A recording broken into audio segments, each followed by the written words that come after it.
Do you know who is keeping this house together? Mark Carter's voice cut through the quiet kitchen before Emily had even set down her keys. She stopped beside the doorway, rain still shining on the shoulders of her dark jacket. Mark stood behind the island with a property tax notice, 2 utility bills, and his laptop spread across the granite like evidence in a case only he knew they were arguing.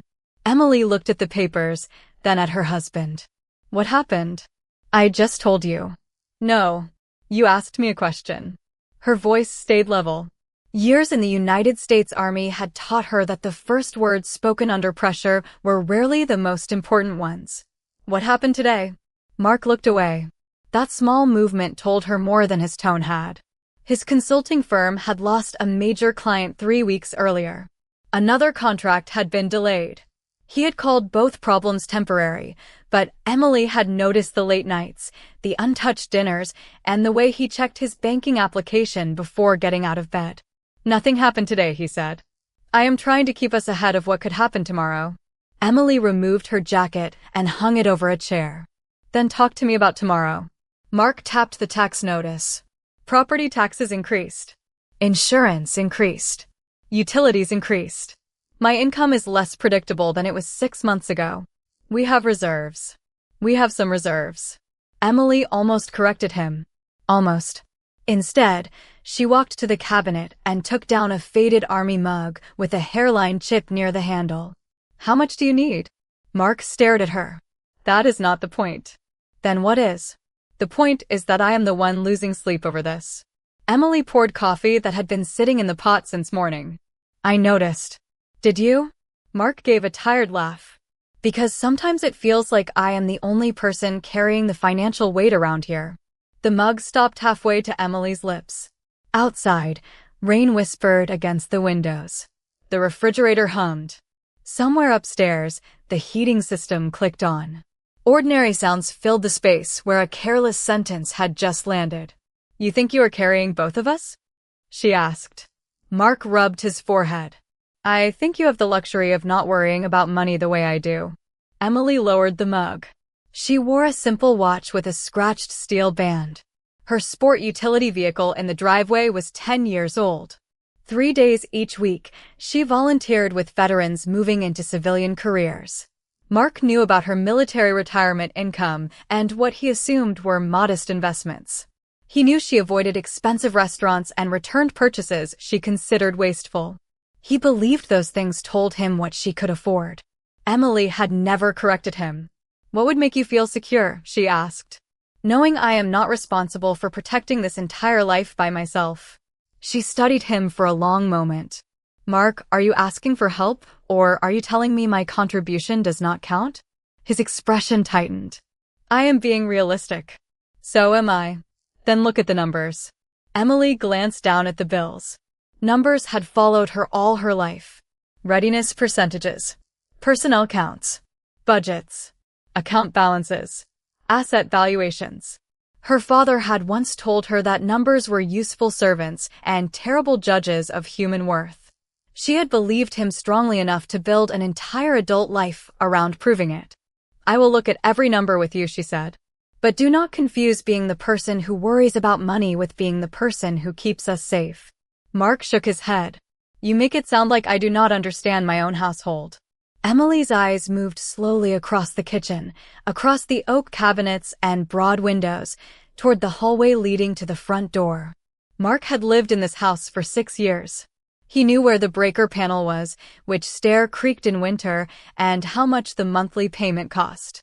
What he did not know was that long before their wedding, Emily's family trust had provided the down payment and maintained reserves substantial enough that losing the house had never been the danger he imagined. She could have ended his fear with one conversation. She could also have changed forever the way he looked at her. Emily picked up her mug. Maybe there are things about this household neither of us has understood clearly enough. By 7 the next morning, Emily was already awake, dressed, and standing at the kitchen counter with coffee in the same chipped army mug. Mark came downstairs 20 minutes later and found her reviewing the household bills he had left scattered across the island. She had arranged them by due date, marked the increases, and written 3 short notes on a yellow legal pad. It was the kind of order he had always associated with her military years. "You did not have to do that," he said. Emily looked up. "You asked me to look at the numbers. I was frustrated last night." "I know." Mark opened the refrigerator. "You could have said that. You could have too." He closed the door without taking anything. Emily did not push further. She had learned long ago that people often revealed more when silence gave them nowhere to hide. At 41, she still carried habits formed years before in the United States Army. Her clothes were practical. Her calendar was precise. She arrived 10 minutes early because 5 minutes early felt careless. She drove a 10-year-old gray sport utility vehicle with more than 100,000 miles on it because the engine was reliable and the maintenance records were clean. Mark had once joked that she treated replacing a working vehicle like abandoning a good soldier. Emily had laughed because explaining the real reason seemed unnecessary. She simply did not believe price and value were the same thing. That belief had started before the Army. Her father had built a fortune through transportation properties, industrial real estate, and ownership interests in logistics companies, yet the lesson he repeated most often had nothing to do with wealth. Never let money enter a room before character does. Emily had carried those words into adulthood. In uniform, they became easy to live by. Rank had rules. Responsibility had consequences. Nobody standing beside her before sunrise cared what her family owned. They cared whether Captain Emily Foster knew her job. After leaving active service, she kept the same discipline and almost the same lifestyle. She volunteered 3 days each week helping veterans translate military experience into civilian careers. She bought good shoes and wore them until they needed replacing. She understood investment statements better than Mark realized, but she rarely discussed markets at dinner. Somewhere along the way, her restraint had allowed him to construct a financial biography for her that was almost entirely fictional. He knew about her military retirement income. He knew she had savings. He assumed there were modest investments from before their marriage. Emily had never told him that professionals managed a family trust containing assets whose value could rise or fall by millions of dollars without changing what she ate for breakfast. "I moved money into the joint account," she said. Mark turned from the refrigerator. "How much?" "Enough to cover the tax increase and the insurance adjustment." His expression tightened. "From your savings?" "From one of my accounts." "Emily, I do not want you draining your retirement because my firm is having a bad quarter." "I am not draining my retirement." "Then where did it come from?" She took a sip of coffee. "An investment account." Mark seemed relieved rather than curious. "You should still be careful. We may need that later." Emily almost smiled at the irony. "We will be fine." "You cannot know that." She looked at him over the rim of the mug. "I know more about our financial position than you think." Mark gave a tired sigh. "That is what you always do. You say something calm and expect it to solve the problem." "No. I expect facts to solve problems." He picked up his phone and keys. "I have a meeting at 9. Good luck." Mark paused near the doorway. "I mean it, Emily. Do not start moving your savings around just to make me feel better." "Understood." The front door closed behind him. Emily remained at the island as pale morning light spread across the granite. Beneath the ordinary stack of mail sat a white envelope that had arrived from the private wealth management office the previous afternoon. Her full name was printed across the front. Emily touched one corner but did not open it. For years, she had believed keeping wealth quiet allowed people to see her clearly. Watching Mark drive away, she wondered whether silence had done something else instead. Perhaps it had given the person closest to her enough empty space to invent his own version of who she was. Mark did not mention the money she had transferred when he came home that evening. That worried Emily more than another argument would have. He placed his keys beside the fruit bowl, loosened his tie, and stood at the kitchen window for several seconds before speaking. Another client postponed. Emily closed the folder she had been reading. "For how long?" "They did not say." "Did they cancel?" "No." "Then do not turn a delay into a funeral." Mark looked back at her. "You make uncertainty sound easy." "It is not easy. It is just still uncertainty." He gave a tired laugh. "There it is again." "What?" That army way you have of turning everything into a problem that can be organized. Emily studied him. Organization helps.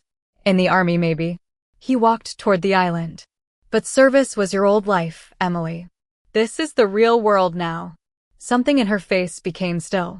She heard, for half a second, the metallic closing of a locker from years ago, boots crossing concrete before sunrise, her own voice briefing soldiers while cold air turned every breath white.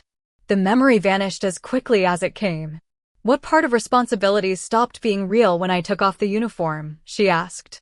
That is not what I meant. Then tell me what you meant. Mark pulled out a chair but did not sit. I mean, I am trying to protect a business, a mortgage, retirement, this house, our future. You volunteer with veterans and tell me everything will be fine because you moved some savings around. I never said everything would be fine. You act like none of this can touch you. Emily's eyes narrowed slightly. That was closer to the truth than he understood. And you act like being afraid gives you the right to decide whose contribution matters. I did not say that. Yesterday you said you were carrying both of us. Mark looked away. Emily continued, quieter now. So answer one question. What exactly do you think I brought into this marriage? He hesitated. Emily, come on. I am asking. Seriously. Mark rubbed his jaw. You brought stability. Loyalty. You made this house feel like a home. Financially. Why does that matter suddenly? Because it mattered to you first. Silence settled between them. Mark finally sighed. Your military retirement. Savings. Whatever investments you had before we married. How much do you think those investments are worth? His expression shifted from irritation to confusion. I do not know. $200,000? $300,000. Emily held his gaze without correcting him. There is nothing wrong with that, he added. I am not judging you. You already did. Before Mark could answer, Emily reached for the mail she had left near the end of the island. The white envelope from the private wealth management office slipped from beneath a catalog and landed face up on the granite. Mark's eyes went immediately to the embossed mark in the corner. What is that? Emily picked it up. Correspondence. From a private wealth office? Yes. Why are they writing to you? Emily felt the familiar instinct to compartmentalize, the same instinct that had allowed 6 years of marriage to pass without this conversation. She could hear her father's old rule in her memory, never let money enter a room before character does. But money was already in the room now. Because they manage assets connected to my family, she said. Mark stared at her. What assets? Emily turned the envelope over in her hands. Something I should have explained before we got married. His face changed. Then explain it now. She looked at him and realized that revealing the truth while he was angry would answer the financial question without answering the one that mattered more. Not tonight. Why? Emily placed the envelope beside her chipped army mug. Because I need to know whether learning what I have is going to change what you think I am. Emily opened the envelope the next morning while Mark was upstairs getting ready for work. She had waited until the kitchen was quiet, not because the document frightened her, but because she wanted one uninterrupted minute to understand exactly what had arrived. The statement was routine. Quarterly valuation. Trust assets. Ownership interests. Real estate holdings. Nothing unexpected until she reached the consolidated estimate near the bottom of the second page. $68,430,000. Emily read it once and folded the pages along their original crease. The number was larger than the previous quarter, mostly because 2 industrial properties had been revalued and 1 logistics holding had appreciated. To Emily, it was information. To Mark, she knew, it would feel like another biography entirely. She placed the statement inside a Navy document case and carried it toward the kitchen cabinet just as her phone rang. A coordinator from the Veterans Employment Program needed to confirm an afternoon workshop. Emily set the case on the island, answered the call, and stepped into the hallway to retrieve her calendar. Mark came downstairs less than a minute later. He poured coffee, reached for his keys, then noticed the document case. It was partly open. A corner of the statement protruded beneath the white envelope. He did not touch it at first. Then his eyes caught Emily's name and the words consolidated estimated value. He leaned closer. The figure beneath them stopped him cold. $68,430,000. Mark read it again. His first thought was that he had misunderstood the document. Perhaps it represented the value of a company. Perhaps Emily was listed as a trustee for somebody else. Perhaps the number belonged to a family portfolio in which she held only a small interest. Nothing about the woman he knew made $68 million seem possible. Her vehicle had more than 100,000 miles on it. She wore the same steel watch she had owned when they met. She still waited for sales before replacing household appliances. Mark heard her voice approaching and stepped away from the island. Emily entered carrying her calendar. She saw his face, then followed his gaze to the open case. You saw the statement. Mark did not deny it. I saw your name beside $68 million. Emily ended the call, set down her phone, and closed the calendar. You were not supposed to find out that way. What way was I supposed to find out? From me. When? The question was sharper than his voice. Emily looked at him. That is fair. Mark pointed toward the case. Is that money yours? It is not cash sitting in an account. That is not what I asked. Emily rested one hand on the granite. The figure reflects assets held for my benefit through a family trust, along with ownership interests I control. Mark stared at her. So yes. Yes. The kitchen became painfully quiet. Since when? He asked. Most of the underlying assets existed before we met. Some came under my control after my father died. Before we were married? Yes. Mark slowly pulled out a chair but remained standing behind it. 6 years. Emily knew exactly what he meant. I should have told you. You think. Mark. Yesterday you asked whether knowing what you have would change what I think you are. You did not mention that what you have is worth more than $68 million. Because the number is not the reason I kept it private. Then what is? Emily looked toward the chipped army mug drying beside the sink. I will explain that. Mark shook his head. I do not even know what question to ask first. Then do not ask it angry. He looked at her as though he barely recognized the room. How much of your life do I actually know? That hurt more than accusation would have. Emily reached for the statement, but Mark's attention had already shifted to his phone. What are you doing? She asked.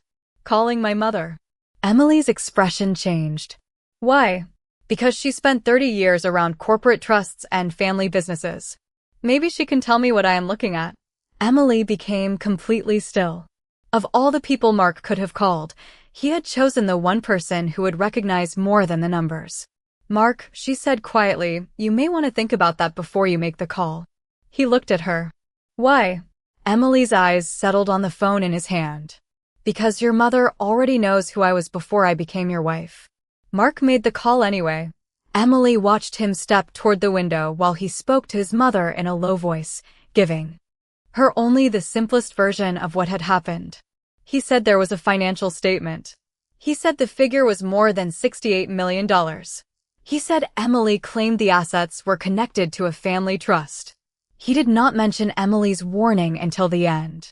She says you already know something about this. There was a pause. Mark's expression changed. What do you mean, come over? Another pause. Mother, I can explain over the phone. He listened, then lowered the phone. She is coming here. Emily closed the Navy document case. Of course she is. Mark looked at her. You knew she would react like that. I knew she would recognize the trust. How? That is her story to tell. Mark gave a frustrated sigh. There is always another answer behind the answer with you. Emily absorbed the criticism because this time some of it was deserved. She sent a message to the Veterans Program explaining that a family matter would keep her home that morning. Then she made fresh coffee, not because anyone needed it, but because familiar routines gave her hands something useful to do. Mark paced between the kitchen and front room. How long has my mother known? She knew about my family before you and I met. And neither of you told me. She respected my privacy. I am your husband. Emily turned toward him. Yes. Which is why this conversation should have happened between us years ago. Mark stopped pacing. Before he could answer, headlights moved across the wet front windows. A dark sedan pulled into the driveway sooner than he expected. The doorbell rang moments later. Mark opened the door. Helen Carter stepped inside wearing a charcoal coat, her silver hair neatly pinned back, her expression calm but alert. At 67, she still carried the controlled presence of someone who had spent decades in boardrooms where careless assumptions could cost millions. Mark. She kissed his cheek, then looked past him. Emily stood near the kitchen island. Helen's expression softened by a fraction. Emily. Helen. Mark closed the door. Thank you for coming. Helen removed her gloves. You sounded confused. That is one word for it. He led her into the kitchen and placed the statement on the island. Tell me what this means. Helen did not reach for it immediately. You called me here to interpret your wife's private financial records? I called because she said you already knew. Helen looked at Emily. Emily gave the smallest nod. Only then did Helen lower her eyes to the page. She saw the wealth management firm's mark first, then the trust name. Her fingers stopped against the edge of the paper.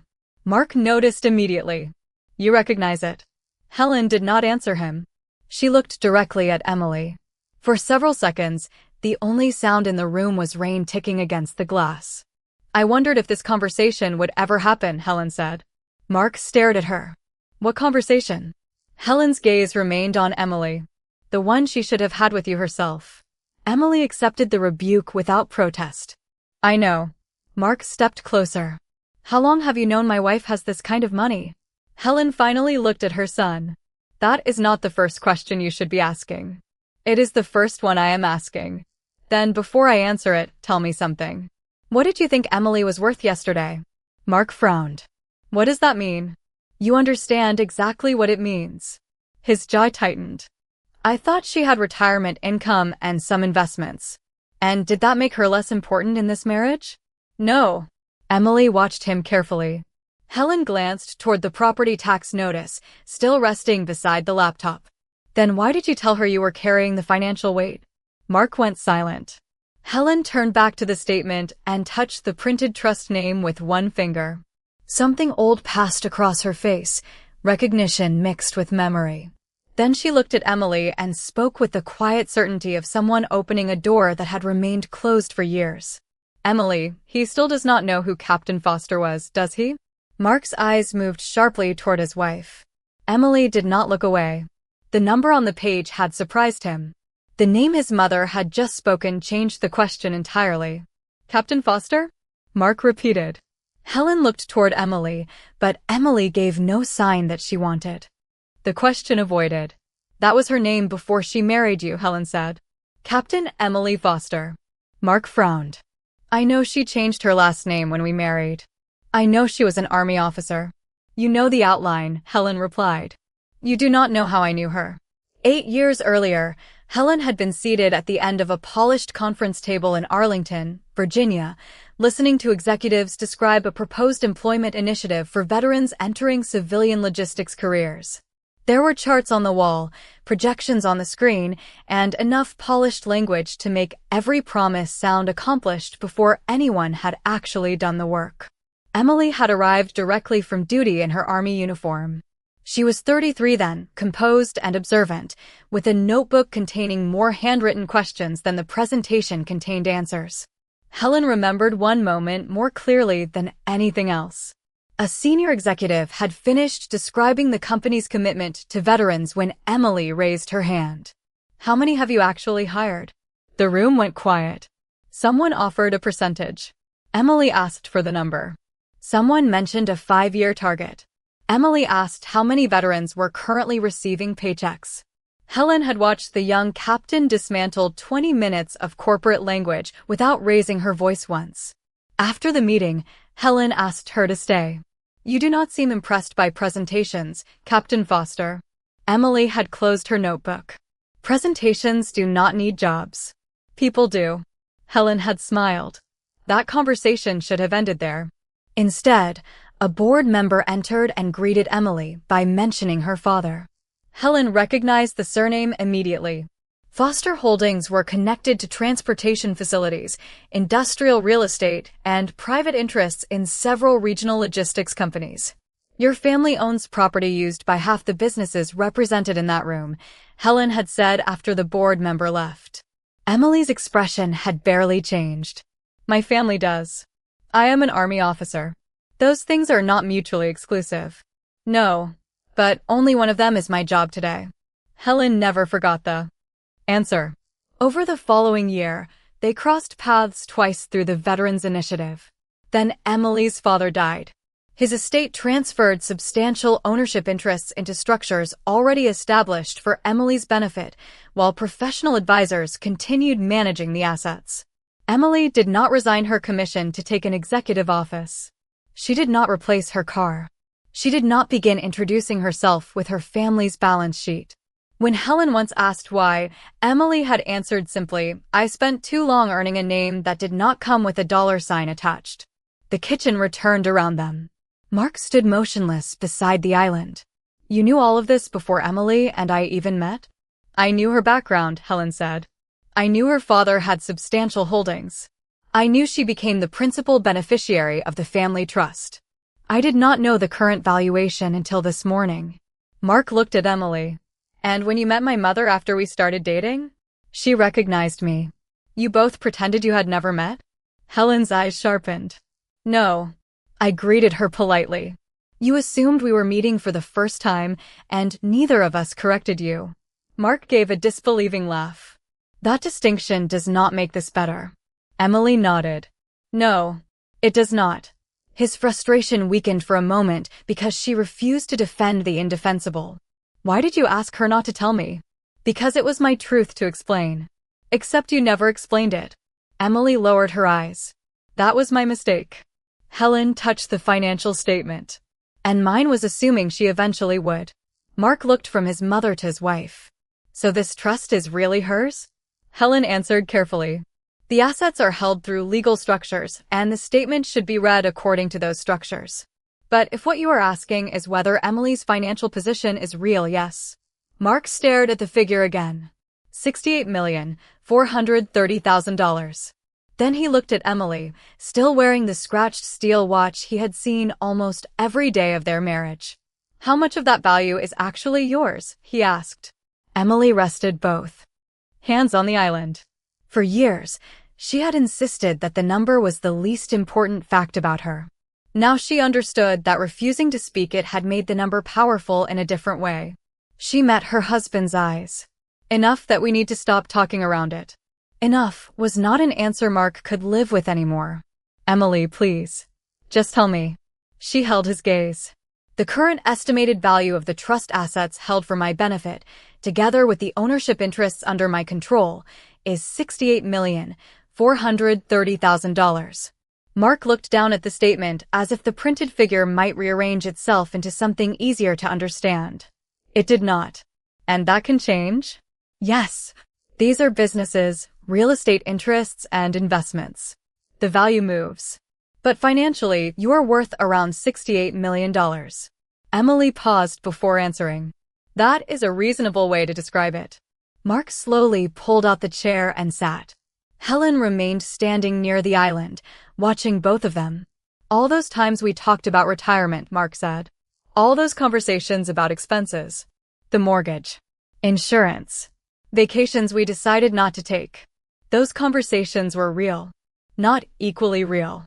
Emily's expression tightened. Explain that. If something went wrong, I thought we could lose what we built. You knew there was another level of security behind everything. Yes. And you let me worry anyway. I did not know how frightened you had become about the firm. Because I did not tell you. Mark stopped. The recognition arrived before anyone else could point it out. Emily said nothing. He looked at her. That sounds familiar, does it not? It does. Helen finally sat down. Then perhaps both of you can stop competing over who kept the more defensible secret. Mark looked at his mother. She hid $68 million. And that was wrong, Helen said. Emily did not flinch. I agree. Mark seemed unprepared for the answer. You agree. I should have told you before we married.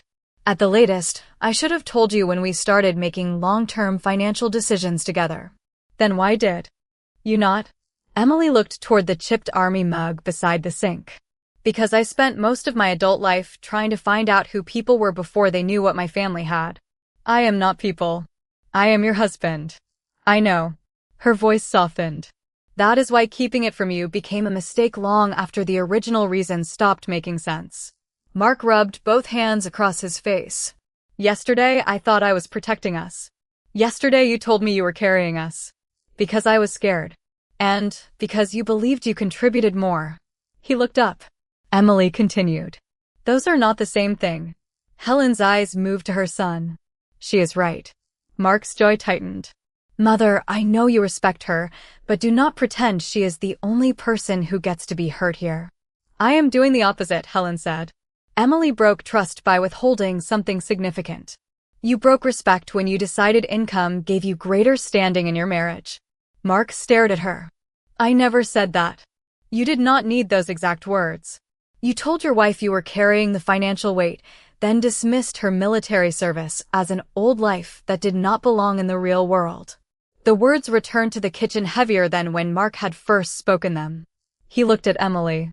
I should not have said that. No. I was angry. I know. That does not excuse it. Emily's shoulders eased slightly. No. Mark looked again at the statement. I do not want your money. Emily answered immediately. I never thought you did. Then why were you so afraid to tell me? That question reached deeper than the others. Emily's fingers moved unconsciously toward the scratched steel watch on her wrist. Because money changed rooms when I was growing up. It changed voices, friendships, expectations. Then I joined the army, and for the first time, nobody in the room knew the number. Mark watched her carefully. And you wanted to keep being that woman. I wanted to know that the woman was enough. Helen lowered her eyes. Mark said nothing for several seconds. Then he looked at the $68 million valuation and turned the statement face down. The number is not the part one I'm angry about anymore. Emily studied him. What part is? Mark met her eyes. That after 6 years, you still were not sure I could know the truth and see the same woman. Mark's words remained between them, quieter than the argument and harder for Emily to answer. She had spent years preparing explanations for accountants, trustees, attorneys, and financial advisors, yet none of those conversations had required her to explain why she had doubted the person sitting across from her. You are right, she said. Mark looked almost surprised. I did not expect you to say that. That does not make it less true. Helen watched them without interrupting. Emily rested her hands on the island.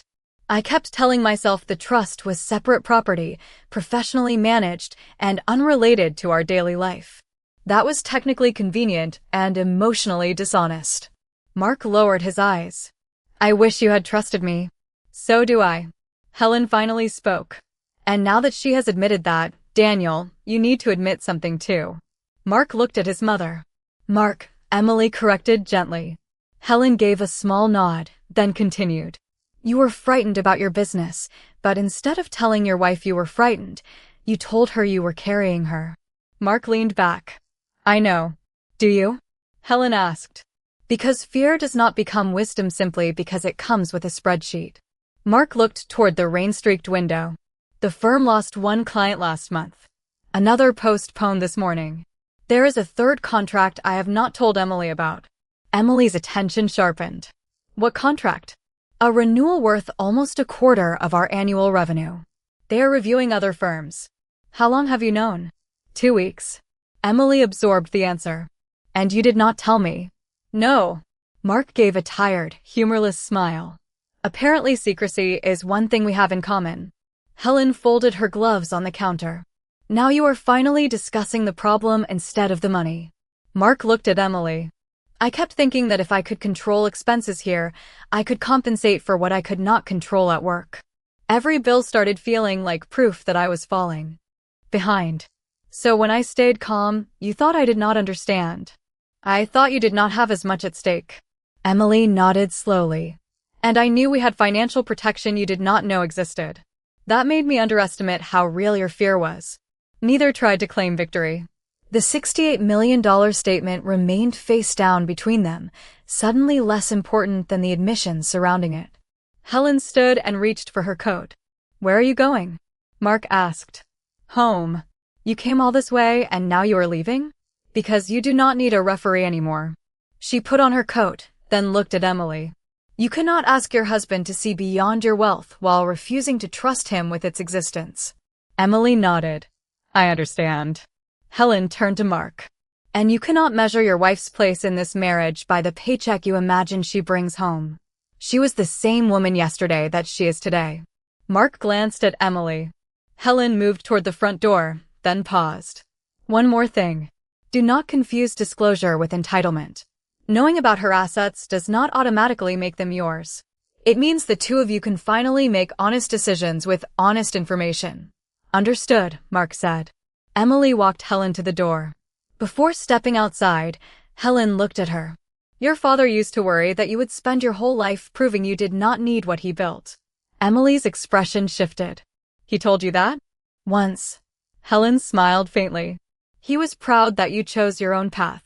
He just hoped you would eventually learn that refusing to be defined by something is not the same as pretending it does not exist. Then she stepped into the cool morning air. Emily closed the door and returned to the kitchen. Mark had not moved.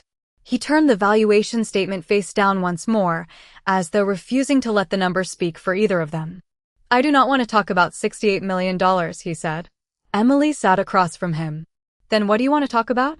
Mark looked at the woman he had married, not the fortune he had discovered. Everything we were too afraid to tell each other. For the first time that morning, Emily opened the Navy document case without trying to shield any part of it from Mark. She placed the trust summary on the island, followed by ownership records, investment reports, and the contact information for the advisors who managed the assets. This is the financial truth, she said. But it is not the reason I kept it from you. Mark left the papers untouched. Then tell me the reason. Emily looked at the scratched steel watch on her wrist. Before the army, I never knew why certain people wanted to be close to me. My father's name opened doors before I reached them. People laughed harder at my jokes after they learned what he owned. They treated ordinary decisions like brilliant ones. Some assumed every opportunity one earned had been purchased. Mark listened without interrupting. Then I joined the army. Nobody cared about the foster holdings. If I arrived unprepared, my last name could not save me from being accountable. If I did my job well, I knew the respect was real. For the first time, I could walk into a room without wondering whether money had arrived before me. And you did not want to lose that. No. Emily looked toward the chipped army mug beside the sink. When I met you, you saw the woman with the old vehicle, the plain watch, and the military retirement income. You asked about my service before you asked what I owned. I wanted to keep that feeling. Mark lowered his eyes. For 6 years. That is where my explanation stops being an excuse. Her voice remained steady. I should have told you before we married. I should have trusted you with the truth instead of testing whether you would somehow prove you deserved it without knowing there was a test. Mark was quiet for several seconds. I should have told you about the firm. Emily nodded. Yes. I kept telling myself I was protecting you from stress. The truth is that I was ashamed. I thought being a good husband meant never admitting I was scared about money. And I thought being myself meant never admitting money was part of my life. Mark gave a faint, tired smile. We were both protecting identities that were already hurting us. Emily returned the smile, but neither pretended the conversation had repaired everything. Tomorrow, we call my financial advisor together, she said. We review what is legally separate, what affects our household, and what you need to know. Then we speak with an attorney so there are no assumptions on either side. Mark nodded. And tonight I will show you the real numbers from the firm. Revenue, obligations, contracts, all of it. Even the ugly parts? Especially those. Emily reached across the island and turned the valuation statement face up. The number was still there. $68,430,000. It had not become smaller because they understood each other better. It had simply stopped controlling the room. Mark studied it briefly, then looked at Emily. Are you going to replace that ancient vehicle now? She raised an eyebrow. It passed inspection last month. That was not my question. It has at least 50,000 good miles left. Mark laughed softly. Emily did too. The sound was small, but honest. Outside, the rain had stopped, and pale sunlight reached through the kitchen windows, catching the worn edge of her army mug and the stack of financial papers between them. There would be harder conversations after this one. Trust did not return because a secret had finally been exposed. It returned through what people chose to do after there was nowhere left to hide. Emily had spent years believing that protecting her identity meant keeping wealth invisible. Mark had spent months believing that protecting his marriage meant hiding his fear. Both had been wrong. Money could measure property, investments, and businesses. It could protect a house from uncertainty. It could even change the way strangers entered a room. But it could not decide who deserved respect, and it could never replace the courage required to tell the truth.